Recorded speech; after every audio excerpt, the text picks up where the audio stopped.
नमस्कार. पॉइंट ब्लँकमध्ये तुमचं मनपूर्वक स्वागत. आज पुन्हा एकदा नवा दिवस आहे, नवा प्रश्न आहे आणि नवी चर्चा आहे. सगळ्यात महत्त्वाची गोष्ट म्हणजे आज पंडित जवाहरलाल नेहरूंची 125वी जयंती आहे. त्यांच्या स्मृतीला अभिवादन करून आजचा कार्यक्रम चालू करूया. आज पुन्हा एकदा मराठा आरक्षण आणि मुस्लिम आरक्षणाचा वाद जो आहे तो चव्हाट्यावर आलाय. याचं कारण राज्य सरकारने पृथ्वीराज चव्हाण यांच्या सरकारने मराठा समाजाला 16% आरक्षण दिलं होतं, मुसलमानांना 5% आरक्षण दिलं होतं. यापैकी मराठा समाजाच्या आरक्षणावर पूर्णपणे स्थगिती दिली आहे उच्च न्यायालयाने आणि मुसलमानांचं जे आरक्षण आहे ते शैक्षणिक संस्थांमधलं आरक्षण कायम ठेवलं आहे, पण बाकी आरक्षणाविषयी स्थगिती निर्माण झालेली आहे. या सगळ्यावर आपण चर्चा करणार आहोत. हा राजकीय वाद आहे का? राज्य सरकारने, पृथ्वीराज चव्हाण सरकारने जो निर्णय घेतला तो अयोग्य होता का? कायद्यामध्ये बसणारा नव्हता का? या सर्व प्रश्नांची आपण चर्चा करणार आहोत. माझ्यासोबत आहेत नामवंत पाहुणे. माझ्यासोबत माझ्या स्टुडिओमध्ये आहेत काँग्रेसचे खासदार हुसेन दलवाई. माझ्यासोबत आहेत डॉक्टर सुरेंद्र जोंधळे, मुंबई विद्यापीठाच्या राज्यशास्त्र विभागाचे प्रमुख आहेत ते. माझ्यासोबत आहेत कांता नळवडे, भारतीय जनता पक्षाच्या ज्येष्ठ नेत्या. माझ्यासोबत पुण्याहून येणार आहेत ॲडव्होकेट असीम सरोदे यांचा कायदेविषयक या प्रश्नाचा अभ्यास आहे आणि त्यांनी पूर्वीच सांगितलेलं होतं की ही जी तरतूद आहे, ही राखीव जागांची तरतूद आहे, ती कोर्टामध्ये टिकणं अवघड आहे. ते असं का म्हणाले होते हे मी त्यांना विचारणार आहे. पण या चर्चेला सुरुवात करण्यापूर्वी आपण बघूया नेमकं कोर्टामध्ये काय घडलंय.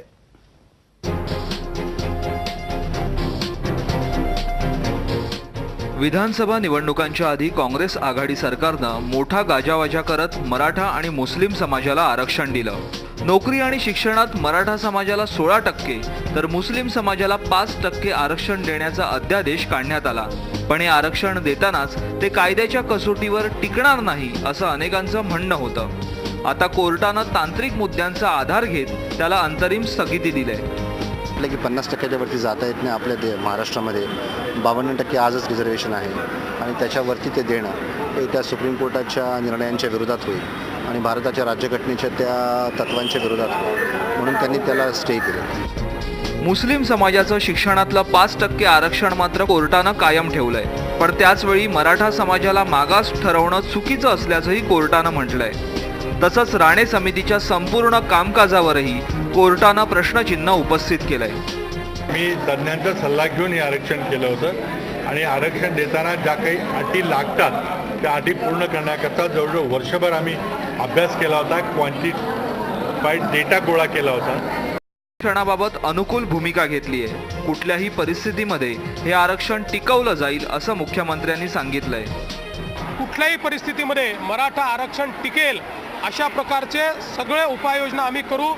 जर काही त्रुटी दाखवल्या असतील तर नागपूरच्या अधिवेशनामध्ये कायद्यामध्ये त्या त्रुटी दूर करू. माननीय मुख्यमंत्र्यांच्या सोबत बसून बैठक करून ते आम्ही दूर करण्याचं काम करू आणि सुप्रीम कोर्टाकडे हे आम्ही अपील दाखल करू आणि कोणत्याही परिस्थितीमध्ये इतर जे काही कमतरता आमची राहिली असेल ती सुप्रीम कोर्टामध्ये राहणार नाही याची काळजी घेऊन ही स्थगिती उठवण्याचं काम आम्ही करू. राज्याच्या राजकारणात मराठा समाजाचा वर्चस्व आहे हे वेगळं सांगण्याची गरज नाही. पण तरीही मराठा समाजातला एक मोठा वर्ग विकासापासून वंचित असल्याचा दावा केला जातोय. तर मुस्लिम समाजाच्या मागासलेपणावर कायमच चर्चा होत आले. अशावेळी आरक्षणाला मिळालेली ही स्थगिती योग्य आहे का, हाच प्रश्न घेऊन आम्ही तुमच्यासमोर आलो आहोत. या आरक्षणाचे विविध पैलू आपण आज तपासणार आहोत. हुसेन दलवाई, तुमच्यापासून सुरुवात करतोय. निवडणुकीआधी घाईघाईने हे आरक्षण तुमच्या सरकारने दिलं होतं, आज कोर्टाने स्थगिती दिली. काय म्हणणं आहे, हा राजकीय स्टंट होता? राजकीय स्टंट नव्हता, परंतु ही मागणी बराच काळापासून होती. परंतु त्या संबंधातले बापट आयोग आणि 2-3 कमिट्यांचे रिपोर्ट जे आले त्यांनी मराठा समाजाला आरक्षण द्यायला विरोध केला होता आणि त्यामुळे ते काही घडलं नव्हतं. म्हणून त्यावेळेला मग नारळ राणेंची कमिटी नेमली गेली आणि त्यांनी हा फॉर्म्युला सुचवला. आता त्याच्यामध्ये सुद्धा एकदम म्हणजे मला असं वाटतं की मराठा समाजामध्ये कोर्टाला जर असं वाटत असेल की त्याच्यात दारिद्र्य आणि गरीब लोक नाहीत आणि अशिक्षित लोक नाहीत, हे चुकीचं आहे. मी स्वतः त्या समाजामध्ये कामही केलेलं आहे, विशेषतः शेतमजुरांमध्ये, असंघटित कामगारांमध्ये मोठ्या प्रमाणात त्यांची संख्या आहे आणि ते शिक्षणापासूनही काही प्रमाणात वंचित राहिलेले आहेत. तर त्यासाठी त्यांची काही ना काहीतरी प्रोव्हिजन झाली पाहिजे. आता एकंदर मराठा समाजाची संख्या आणि त्या मानाने त्यांचं याच्यामध्ये नोकऱ्यांमधलं प्रमाण किंवा शिक्षणाचं प्रमाण हे किती काय हे ते जरा तज्ज्ञ समितीनेच या संबंधातला सर्वे करून या संबंधात काहीतरी मांडणी करायला पाहिजे. ती झाली की नाही मला माहिती नाही. ठीक आहे, आपण हे मुद्दे तपासूया. पण कांतताई, मला तुम्हाला विचारायचं आहे, यांनी जेव्हा हे आरक्षण केलं, आरक्षण ठेवलं, तेव्हा असा आरोप झाला होता की हे राजकीय कारणासाठी निवडणुकीच्या तोंडावर करतायत. आज हायकोर्टाने स्थगिती दिली, तुमच्या पक्षाची काय भूमिका आहे? आमच्या पक्षाची भूमिका ही आहे की खरं म्हणजे आता ही स्थगिती का दिली आहे तर तो आदेश खरं तपासून पाहायला पाहिजे की काय त्रुटी राहिल्यात त्याच्यामध्ये आणि का ही स्थगिती दिलेली आहे.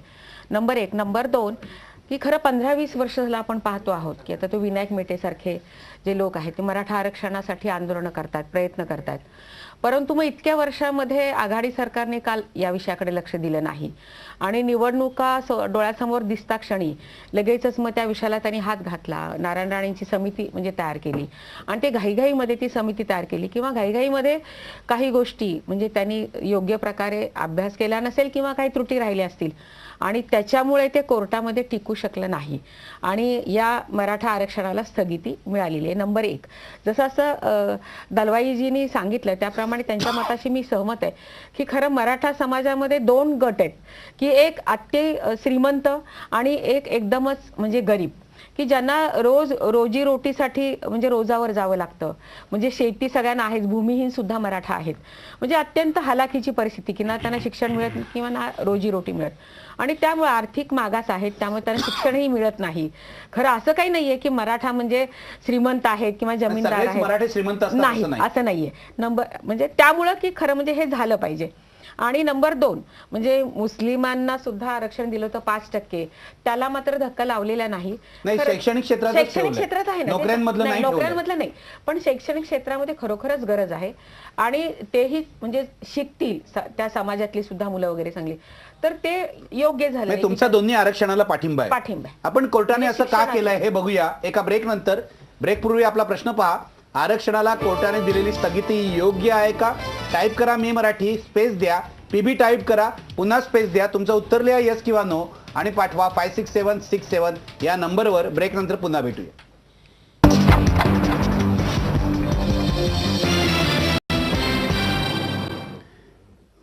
ब्रेक नंतर तुमचं स्वागत. मी थेट पुण्याला जाणार आहे. तिथे कायदेतज्ञ असीम सरोदे आहेत. असीम सरोदे, ह्या राखीव जागा जेव्हा ठेवल्या गेल्या मराठा समाजासाठी आणि मुस्लिम समाजासाठी, तेव्हाच तुम्ही म्हणाला होतात कोर्टात हे टिकणार नाही. काय युक्तिवाद होता तुमचा?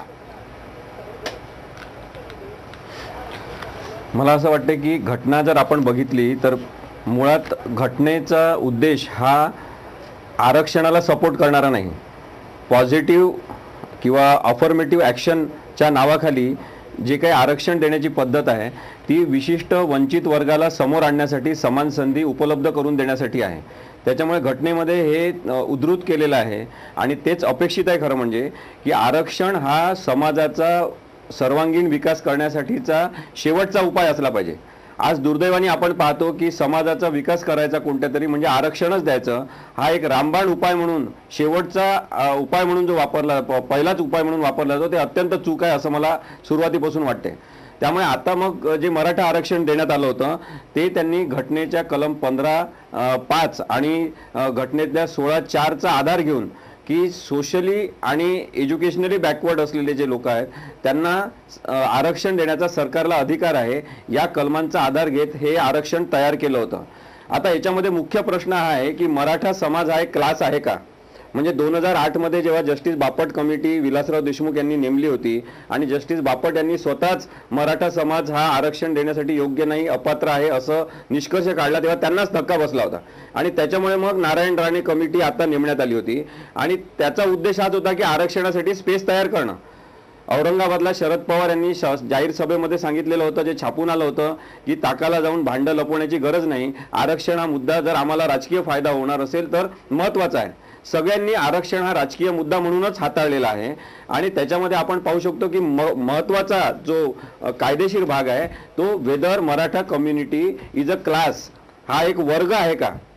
मग हा प्रश्न जर आपण पाहिला तर मराठा समाज म्हणून जो धरण्यात येत होता या आरक्षणाच्या दरम्यान आणि फुगवून आकडेवारी सांगण्यात येत होती, त्याच्यामध्ये कुणबी समाजाला कधीच मराठ्यांनी मराठा समजलेलं नाही.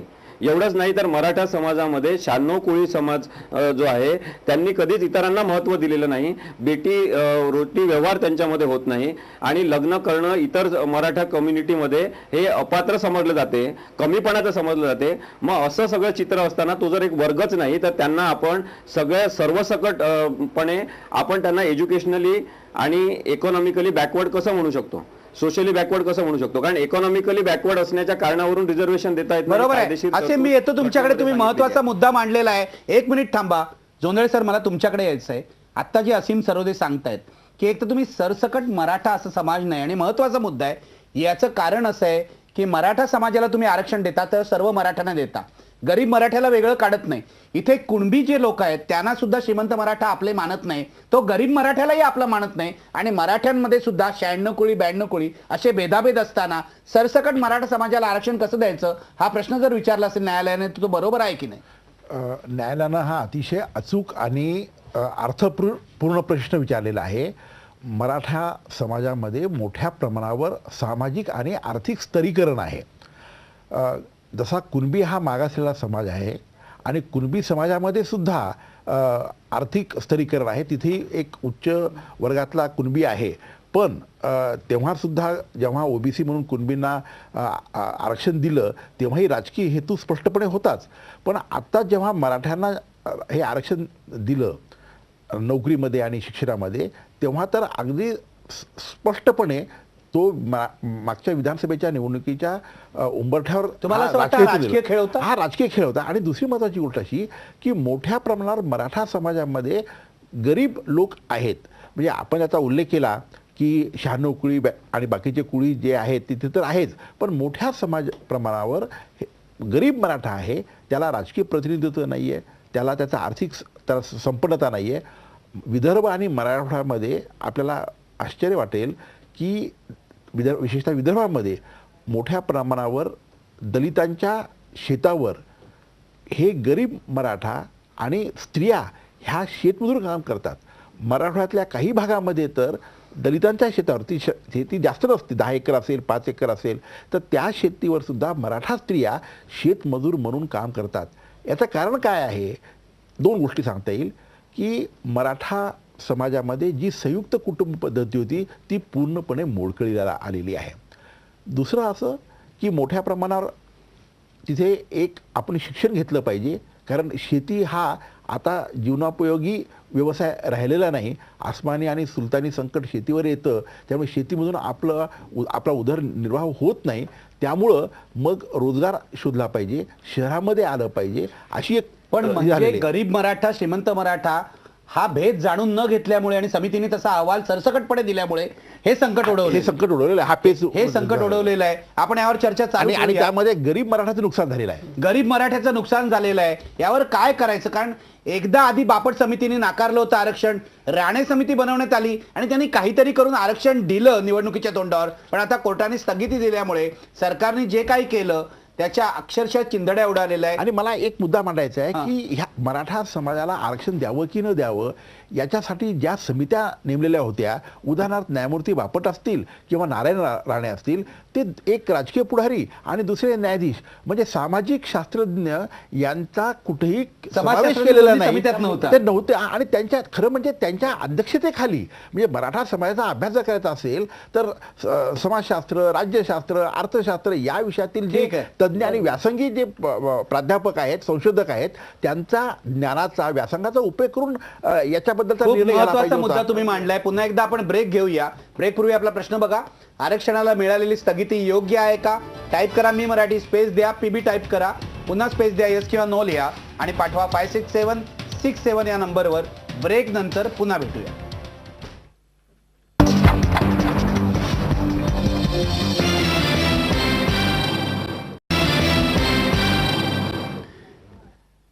आपल्या स्टुडिओमध्ये आता एक नवीन पाहुणे आलेले आहेत.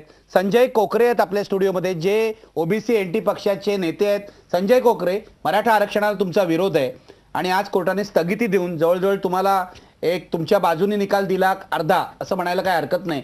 काय म्हणणं आहे तुमचं या विषयावर? पहिले एक लक्षात घ्या की गरिबी हटाव हा नारा नाही आहे. मराठीने काय सांगितलं की आमच्या समाजात गरिबी आहे म्हणून आम्हाला आरक्षण द्या.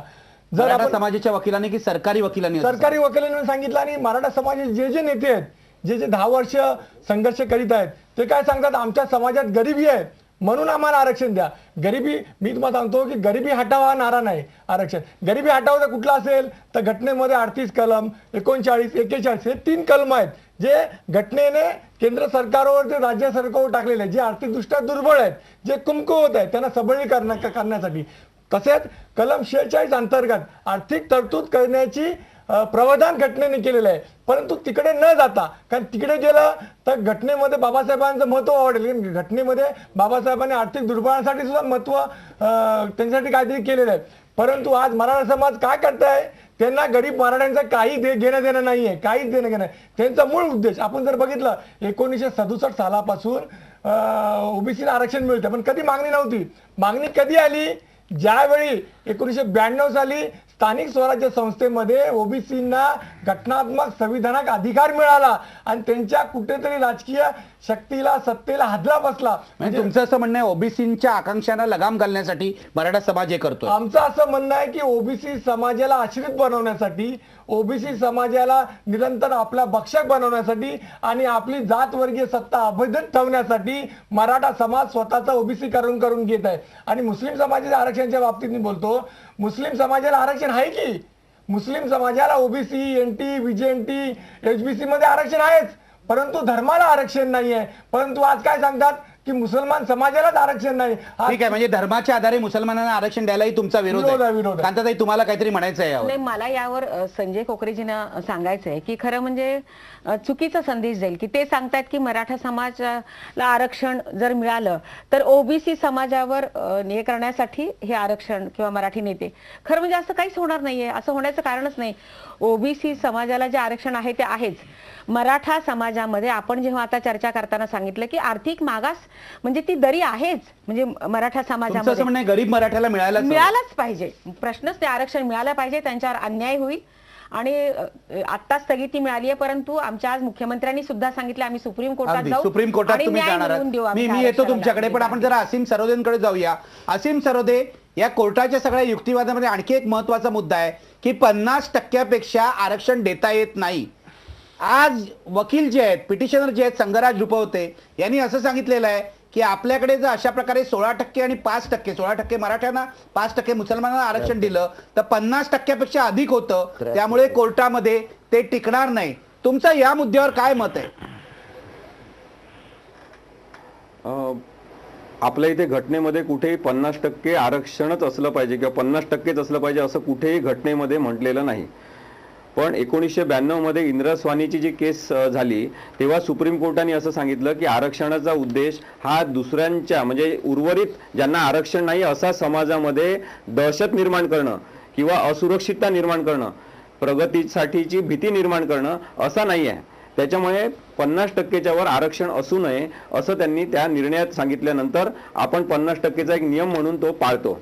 आता दुसरी गोष्ट आहे की मुख्यमंत्री सातत्याने आज सांगत आहेत की आम्ही सर्वोच्च न्यायालयात जाऊ, आम्ही सर्वोच्च न्यायालयात जाऊ, पण मराठा आरक्षण टिकवूच.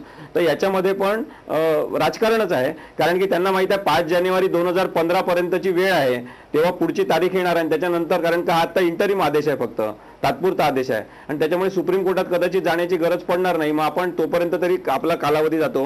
पण मला हे सांगायचं आहे की तामिळनाडूमध्ये 50%पेक्षा जास्त रिझर्वेशन आहे, जवळपास तिथे 76% रिझर्वेशन आहे. मग तरी ते का टिकलं? ते सुप्रीम कोर्टामध्ये चॅलेंज झालेलं आहे. पण आपल्याला हे मुद्दाम समजून घ्यायला पाहिजे की घटनेतल्या 9व्या शेड्यूलमध्ये म्हणजे 9th शेड्यूलनुसार त्यांनी स्वतः एक कायदा तयार केला आणि तो कायदा राज्य सरकारतर्फे त्यांनी घटनात्मक दृष्टिकोनातून अमेंडमेंटच्या द्वारे पास करून घेतला. मग आता तशी सगळी प्रक्रिया आपण करणार आहोत का हे आता मुख्यमंत्र्यांनी जाहीर करायला पाहिजे, कारण की नुसतं सुप्रीम कोर्टात जाऊन होणार नाही. कारण की सुप्रीम कोर्टात या इंटरिम आदेशानुसार जे काही निष्कर्ष निघाले तेच कायम राहतील असं माझं आताही म्हणणं आहे. त्याच्यामुळे खरोखर याच्याबद्दल प्रयत्न करायचे आहे का, जसं आता नलावडे मॅडम म्हणत होत्या तसं आर्थिक कारणावरून, आर्थिक मागासलेल्या पडण्याच्या कारणावरून आपल्याला आरक्षण देता येत नाही, घटनात्मक तशी तरतूद नाही. मग तशी तरतूद करायची असेल तर पुन्हा एक मोठा घटनात्मक बदल घडून आणावा लागेल आणि मग बाकीचं आतापर्यंत जे जातीपाती धर्माच्या आधारावर जे आरक्षण आहे त्याला पण धक्का पोचू शकेल. म्हणून मग आता ही नवीन सगळी पद्धत आणायची असेल तर त्याच्याबद्दल सरकारचं म्हणजे राज्य सरकारचं आणि केंद्र सरकारचं पण काय मत आहे त्यांनी स्पष्ट केलं पाहिजे. त्याच्याशिवाय जे काही बोलणं सुरू आहे ते राजकारणच आहे असं आपण समजू शकतो. अगदी महत्वाचा मुद्दा तुम्ही मांडलेला आहे. मला हुसेन दलवाई, कांता नलावडे, सुरेंद्र जोंधळे आणि आपल्या सर्व पाहुण्यांना याविषयी विचारायचं आहे, पण ब्रेक घेऊया आणि ब्रेक नंतर पुन्हा येऊया. ब्रेक पूर्वी आपला SMS पोल काय आहे तो जरा पडद्यावर बघा. 53% लोक म्हणतायत होय, मुस्लिमांच्या जो निर्णय दिलेला आहे हायकोर्टाबाबत मुस्लिमांच्या आरक्षणाबाबत आणि मराठ्यांच्या आरक्षणाबाबत स्थगिती दिलेली आहे ती योग्य आहे असं 53% लोक म्हणतायत. 47% लोक नाही म्हणतायत. ब्रेक नंतर पुन्हा भेटूया.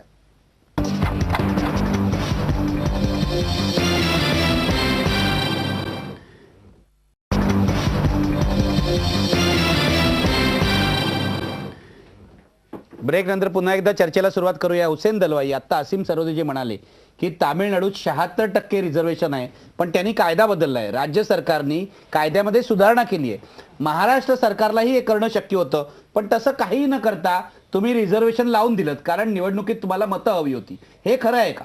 त्यावेळेला कायद्यामध्ये बदल करणं वगैरे शक्य नाही. आजच्या सरकारने तसा जर हे प्रस्ताव आणला तर त्याला आमची पार्टी नक्की पाठिंबा देईल.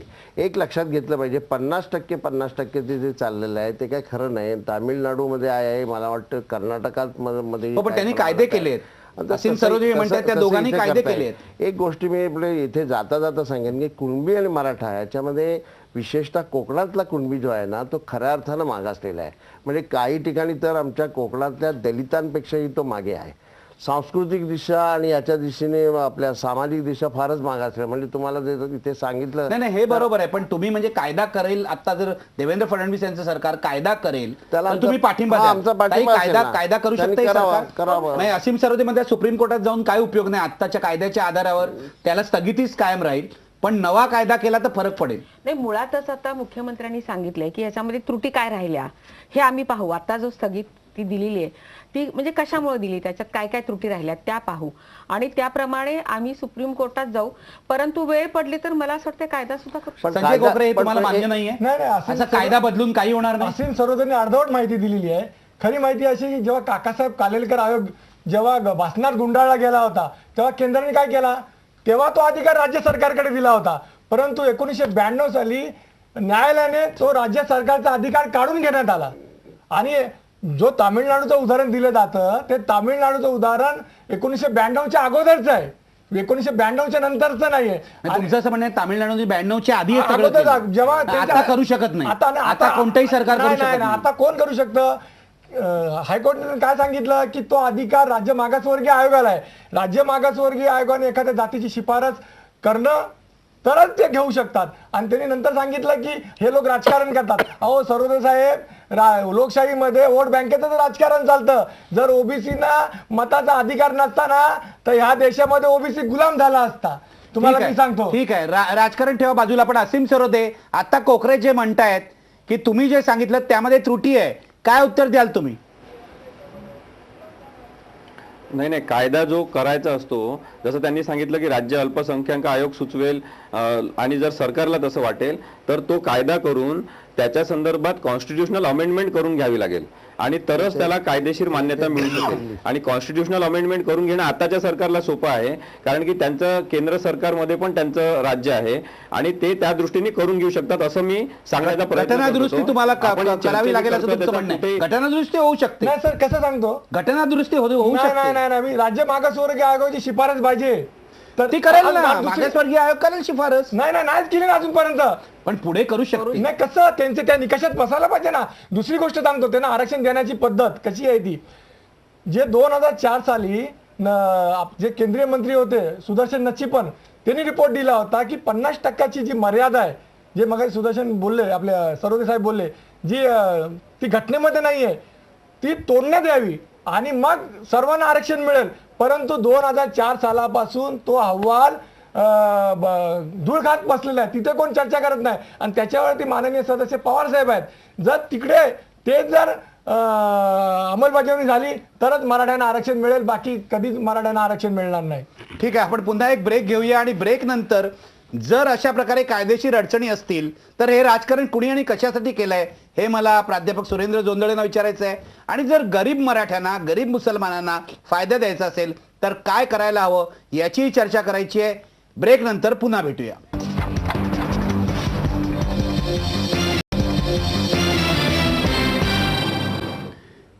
कार्यक्रमाचा शेवटचा भाग आहे. डॉक्टर सुरेंद्र जोंधळे यांच्यापासून सुरू करूया. सर, मला सांगा, ही सगळी चर्चा चालली आहे आणि कायदेशीर अडचणी आहेत हे सगळे सांगतायत आणि हे सगळ्यांना माहिती होतं तरी सुद्धा हा निर्णय घेण्यात आला. काय राजकारण आहे? नाही, मराठा आरक्षणाचा मुद्दा हाच मुळात राजकारणाचा मुद्दा हा बनवलेला आहे, राजकीय मुद्दा बनवलेला आहे. आणि त्यामुळं याच्या ज्या वैधानिक बाजू आहेत, या वैधानिक आधार आहेत, हे फार कमकुवत आहेत. त्यामुळं मराठा समाजाला आरक्षण मिळणं हे अतिशय अशक्यप्राय घटनात्मक दृष्टिकोनातून. मुळात राज्यघटनेमध्ये अनुसूचित जाती आणि जमातींना जे आरक्षण मिळालेलं आहे तर त्याचा आधार सामाजिक मागासलेपणा, सामाजिक वंचितता हा प्रमुख आधार आहे. आणि अर्थातच आर्थिक आणि सांस्कृतिक तो तर आहेच आहे. पण या साऱ्या समीकरणामध्ये किंवा या चौकटीमध्ये मराठा समाज हा कुठेच बसू शकत नाही. त्यामुळे काँग्रेससाठी सुद्धा मराठा समाजाला आरक्षण देणं ही एक राजकीय खेळी होती. आणि खरं अधिक बोलायचं झालं तर मराठा महासंघ असेल किंवा संभाजी ब्रिगेड असेल, अशा ज्या मराठा जातीनिष्ठ असलेल्या संघटना आहेत, समाज संघटना आहेत, तर त्यांना खुश करण्यासाठी म्हणून काँग्रेस पक्षानं राजकीय आरक्षणाचा असा एक भ्रम हा तयार केला आणि त्यामुळं मराठा समाजाला झुलवत ठेवलं की आपण मराठा समाजाला मागास म्हणून आरक्षण मिळवून देऊ. आणि याच्यामध्ये होरपळ जी झाली, जे मी आधी म्हटलं की गरीब मराठा समाजाची झालेली. तुमचं असं म्हणणं आहे काँग्रेस राष्ट्रवादी सरकारचा खोटेपणा? हा काँग्रेस राष्ट्रवादीचा राजकीय म्हणजे त्याला काय म्हणता येईल की ढोंगीपणा आहे. हा ढोंगीपणा आहे आणि त्याला राजकीय रंग त्यांनी दिला. कारण त्यांना असं माहीत होतं की मराठा समाजाला आरक्षण देणं याला कुठेही वैधानिक आधार मिळू शकणार नाही. त्यामुळे केवळ राजकीय हेतू मला एक प्रश्न सर्वांनाच विचारायचे शेवटी, मग अशा परिस्थितीत गरीब मराठ्याचं, गरीब मुसलमान जे आहेत त्यांना 5% शैक्षणिक आरक्षण मिळालंय, नोकऱ्यांमध्ये काय मिळणार नाही, स्थगिती मिळालेली, मग गरीब मराठ्याचं काय करायचं? गरीब मराठ्याला मला असं वाटतं की आज जी EBCची जी सवलत आहे तर त्या सवलतीचं नेट मोठ्या प्रमाणात जर व्यापक जर केलं, जाळं जर मोठं जर केलं तर, आणि विशेषतः शिक्षणामध्ये, कारण शेवटी आरक्षण कशासाठी हवं आहे तर वेगवेगळ्या शिक्षणाचे जे अभ्यासक्रम आहेत तिथं जर सहज प्रवेश त्यांना सवलत त्यांना मिळू शकते. सवलत मिळाली पाहिजे. आर्थिक निकषावर, म्हणजे लोकांचा गैरसमज येतो, आपण दूर केला पाहिजे. मगाशी म्हणाल ते बरोबर आहे, आर्थिक निकषावर राखीव जागा गरीब मराठ्याला मिळू शकतच नाही. आणि दुसरा यांनी जो मुद्दा मांडला तो खरा आहे की आर्थिक निकष जेव्हा आपण म्हणतो तेव्हा ते व्यक्ती सापेक्ष होतात, ते समाज सापेक्ष होत नाही. आणि त्यामुळे जेव्हा व्यक्ती सापेक्ष जेव्हा होतात तेव्हा त्या आरक्षणाचा जो काही तात्विक आशय जो आहे राज्यघटनेत जो मान्य केला आहे त्याला पूर्णपणे हरताळ फासला जातो. आणि भविष्यामध्ये मग असा प्रश्न उपस्थित होऊ शकतो की दलितांनाचं जे आरक्षण आहे हे केवळ आर्थिक निकषावरच दिलं जावं आणि मग ते आरक्षण तिथं दलितांना हे संपुष्टात येतं. आणि म्हणून आरक्षण हे म्हणजे जो काही ही जी स्ट्रॅटेजी आहे ते दुधारी शस्त्र आहे. ज्यांना हवं आहे त्यांच्याही फायद्याचं आहे आणि ज्यांना नको हवं आहे त्यांच्यासाठी सुद्धा ते फायद्याचं आहे. त्यामुळे आरक्षणाचा जो वापर हे राजकीय पक्ष, मग तो भाजप पक्ष असो किंवा काँग्रेस असो किंवा राष्ट्रवादी काँग्रेस असो, ते आपल्या राजकीय हेतूसाठी ते करतात. आणि त्यामुळं सगळ्यात जो ज्यांना आर्थिक परिस्थिती ही बदलली पाहिजे, शैक्षणिक सुविधा मिळाल्या पाहिजेत, आर्थिक रोजगार मिळाला पाहिजे, अशा लोकसमूहाला मात्र या राजकारणाच्या मुद्द्यामुळे काहीच फायदा होत नाही. एकूण आज आरक्षणाला मिळालेली स्थगिती ही एक प्रकारे कोर्टाने दिलेली चपराक आहे आधीच्या राष्ट्रवादी आणि काँग्रेसच्या सरकारला. भाजपचे मुख्यमंत्री असं म्हणतात देवेंद्र फडणवीस आम्ही सुप्रीम कोर्टात जाऊ, पण काय होणार आहे पुढे?